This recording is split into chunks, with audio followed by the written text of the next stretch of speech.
This is Tamron 70-300mm f4.5-6.3. Look how big and portable this guy is. Startup sports and wildlife photographers would definitely love this lens in hand at $550. And in this video guys, we'll put this telephoto lens on test so you make up your mind. Oh mahi, and let's get started.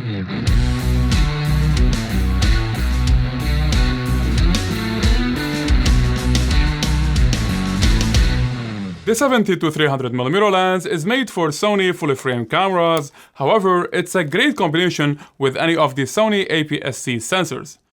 But because of the long zoom range, your handshakiness will definitely show in the images, and having a camera with sensor stabilization, such as the 6600 and 6500, is a blessing.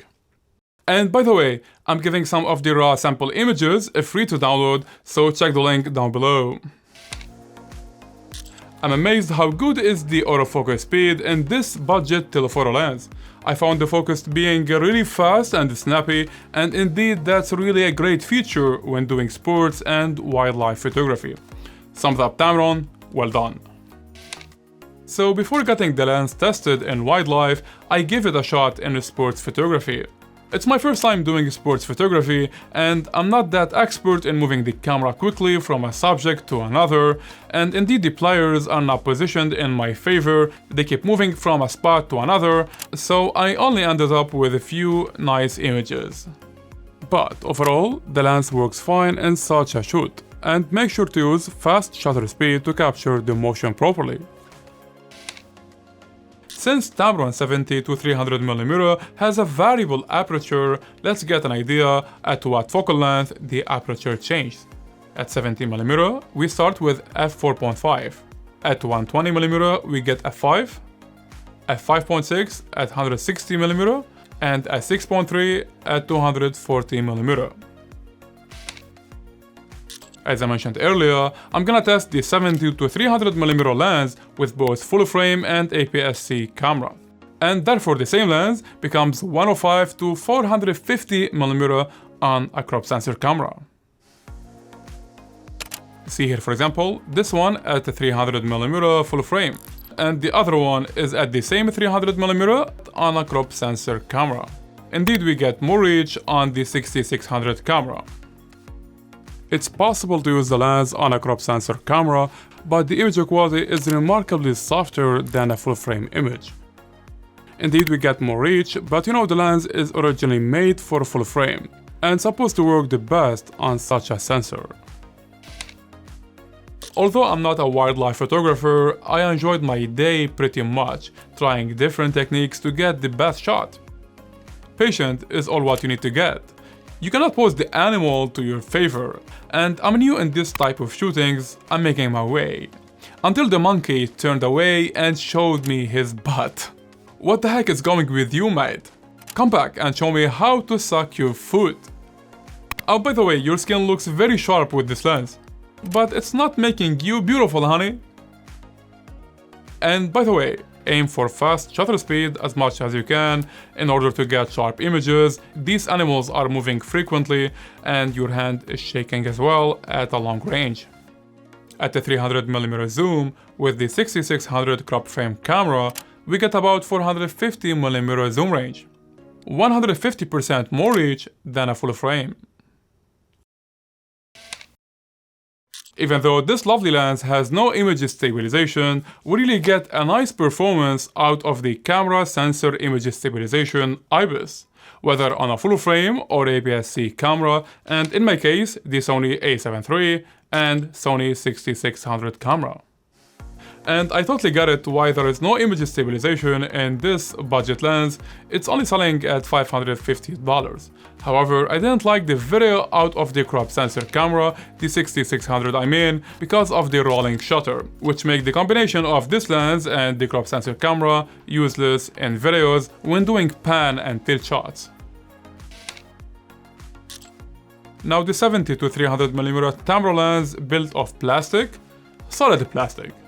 And I believe it's the same plastic material as all other Tamron lenses. This boy weighs only 550 grams, 1.2 pound. and it features 67mm filter size.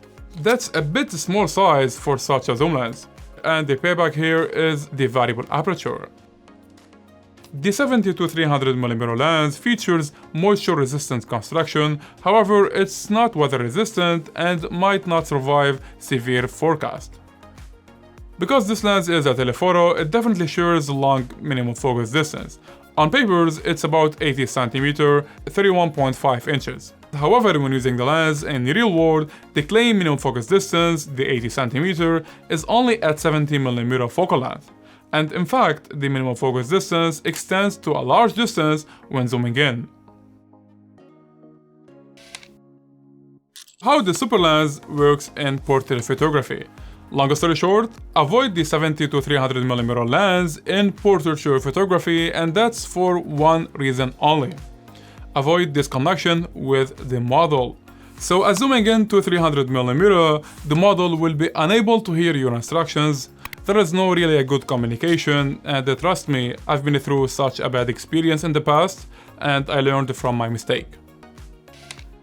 And when it comes to event coverage, for a couple of reasons, I do not really recommend a zoom lens more than 200mm. First, when using on-camera flash, it's pretty hard to get the light done properly when using 300mm because simply on-camera flash is not designed for such a zoom lens. This Tamron lens has a variable aperture of 4.5 to 6.3, so the more you zoom in, the more light is required. And not to mention the high shutter speed needed when using zoom lenses. We're talking at least 1/200 or 1/300 shutter speed. Therefore, this lens works the best outdoors in natural light. So on the sample images I shot wide open at whatever maximum aperture settings the lens allow me to use. And here for your reference, we'll check the image quality and sharpness at different apertures. I will try to make it quick and simple as possible. So at 70mm, it's obvious f4.5 and 5.6 are quite sharp in the center. However, f4.5 is remarkably softer than 5.6 at sides and corners. And unfortunately f11 still have soft corners, but less than f5.6 and f8. Now at 135mm, all apertures f5, 5.6, f8 and f11 share the same sharpness quality in the center, while at sides and corners we still get soft image quality. Now at 200mm, f8 is a little bit sharper than f5.6 in the center, and remarkably sharper at corners. f11 200mm is also better. Finally, at the 300mm, we got image distortion in the raw images, which is easily fixable if you wonder. JPEG images should be clean because the camera does the correction internally. Anyhow, f6.3 is sharp in the center and remarkably at corners. And gradually we get a slightly better sharpness at f8 and f11.